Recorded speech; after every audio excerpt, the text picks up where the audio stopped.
ngisazobuyela nikwendoda amadoda lithi after you have suffered a little while lithi mawusu usukhathazekile isikhashana. Oh my God, lithi the God of all grace who has called you to his eternal glory in Christ Jesus will himself restore you. Lithi nguye futhi ozokwenza njani bazalwane? Ozobuyisela. Nguyena ozobuyisela isithunzi sakhe bese silahlekile. Nguyena ozobuyisela relationship yakhe besilimele. Nguyena futhi ozobuyisela yama financial issues zakhe athi sedibhilile. Nguyena restorer. He is the restorer. After you have suffered a little while, you must know that suffering has attracted grace upon your life.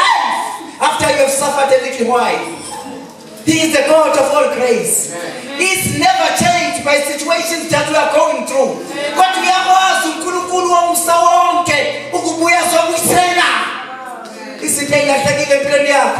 it doesn't matter how long have you been suffering.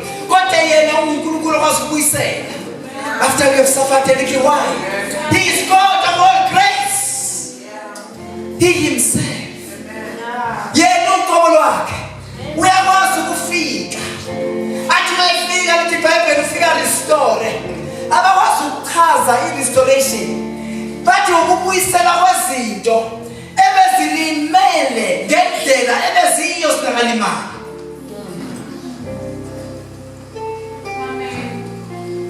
Angikwazi ukulimala kwakho ule yasimbonile limala ule yasimbonile phuxeka ule yasimbonile lahlekelwa dignity ule yasimbonile lahlekelwa i-association yabantu ule yasimbonile efana nomgodi okuthiwa uNukwaje.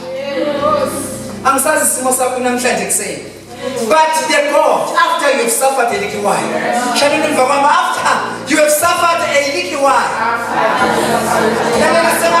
le suffering obhekene nayo namhlanje uthi I am suffering but a little while. Bazalwane, uthi I am suffering but it's for a little while.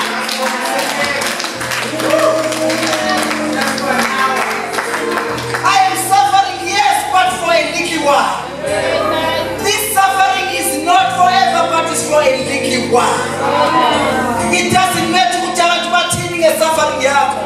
What in a suffering you have for a little while.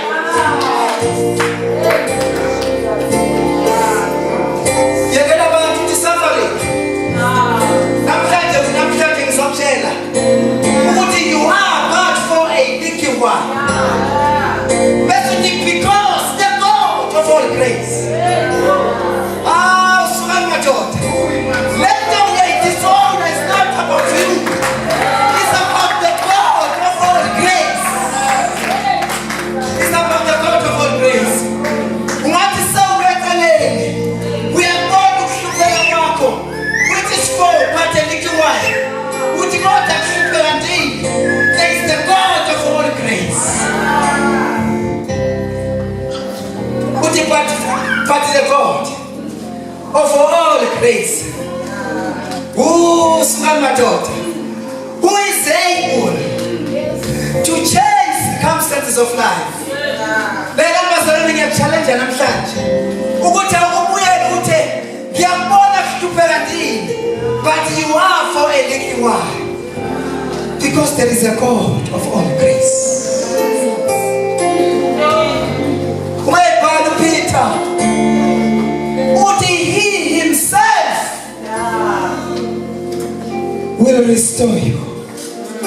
Akuna njalo ukuthi bese kuphidle kangakanani. Asudingi ukuthi kwakhe wena bathini yena. Because he is the God of all grace. UNkulunkulu womusa wonke. UNkulunkulu onomusa okuhliphikile. Athi mayisekubuyisela, he is the God. Mhlawumbe besimazi uNkulunkulu asimazanga ukuthi ukwazi ukulungisa nalo sekhiphikile. Abantu mabefika abantu bathi how sekunjena bathi khohlwa ntombi. Ngizointroduce the God of all grace, who is able to restore that which the enemy has destroyed in your life. Abanye abantu sebakwazi ngenkinga yakho. Abangakwazi ukubekiswa ngenkinga yakho. But the God of all grace is able to restore that which you have lost. Kukhona abantu abalahlekelwe idignity emphakathini. Kunabantu abangasakhulunyiswa emphakathini. Kunabantu abangasabikelelwa umphakathi. Abasiona ukuthi bayini emphakathini, but the God of all grace, He Himself. Ayizotshela namhlanje ngithi He Himself. Yena inqobo lakhe akazuthumela ngelosi kuzosayina inqobo lakhe azobuyisela okulahlekileyo. Akabuyisela kuJob sekulahleke konke. Wabuya wathi Jakobe ngizobuyisela konke okulahlekile. Nalokho abathakulise veki mina ngizobuyisela. Kunjengoba kunjalo. Lalela uzomultiply. Abuyisela more than what you have lost.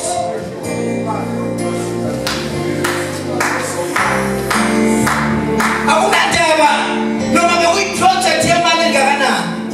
Akunandaba noma umshado wakho uthola uNkulunkulu emnikeza lobhidlika. But there is a God of all grace. Then mazalwane wenza izinto beyond our imagination. Wenza izinto beyond our understanding because He is the God of all grace. Nguyele ngintroduce namhlanje kini. Sawuhluphekile okwesikhathana. Ngiyakuthuma namhlanje go and tell intuphelo zakho. Ukuthi kuhlupheka dini. You are but for a moment. For the God of all grace is present here. He will restore that which you have taken. He will restore that you have lost, that you have destroyed in my life. Uzobuyisela konke. Uzozwakala ukuhlabelela. Uthi sizobuyisela izinto zakho. Uthi konke okudliwe isikhonyana.